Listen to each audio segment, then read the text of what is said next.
بسم اللہ الرحمن الرحیم۔ السلام علیکم ناظرین، میں امید کرتا ہوں کہ آپ خیریت سے ہوں گے۔ تو دوستو، آج جو میں نقش لے کر آپ کے لیے حاضر ہوا ہوں، یہ جسمانی اور روحانی صحت کے لیے ہے۔ تو آپ سے صرف ایک گزارش ہے کہ آپ نے میرے چینل کو سبسکرائب کرنا ہے، ویڈیو کو لائک کرنا ہے، ناپسند آئی ڈس لائک کرنا ہے، کمنٹس کرنے ہیں، شیئر کرنے ہیں۔ تو آئیں دیکھتے ہیں کہ اس نقش کو کیسے تیار کرنا ہے اور کیسے اس سے کام لینا ہے۔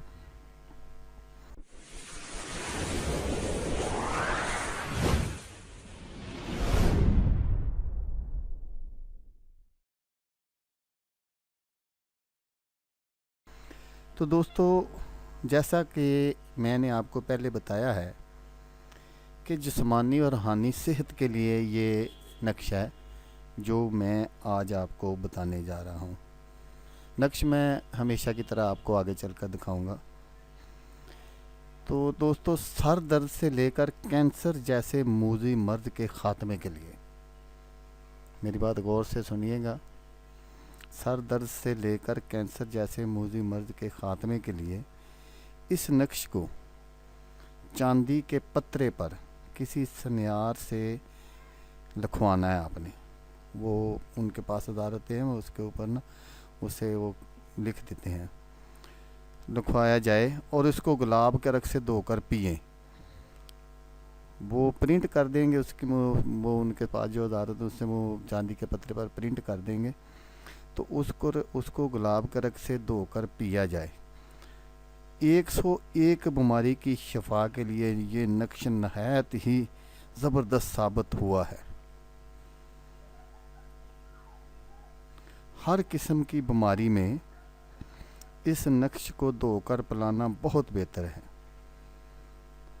کسی قسم کی بھی کوئی بھی کس طرح کی بیماری ہو تو اس نقش کو دھو کر پلانا بہتر ہے۔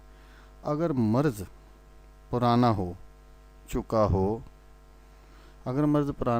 چکا ہو، خواہ اس کا تعلق جادو، ٹونا، سحر، عصائب سے ہی کیوں نہ ہو، تب اس نقش کو گلاب کا رنگ سے دھو کر پینے کے ساتھ ساتھ ایک عدد کو زعفران سے لکھ کر اسے اپنے گلے میں باندھے۔ وہ جو اگر کسی کو اس طرح کی کوئی شکایت ہو، جادو، ٹونا، عصائب وغیرہ کی، تو وہ ایک جو نقش ہے وہ اس نے علیحدہ تیار کرنا ہے، سفید کاغذ پر زعفران سے لکھنا ہے۔ اللہ کے حکم سے شفائے کاملہ نصیب ہوگی، اور جو بھی مرض ہوگا اس کا جڑ سے خاتمہ ہوگا، انشاءاللہ انشاءاللہ انشاءاللہ۔ تو دوستو، آپ نے میری ویڈیو دیکھی، ویڈیو دیکھنے کا شکریہ، دعاؤں میں یاد رکھیے گا۔ اللہ حافظ، اللہ حامی و ناصر۔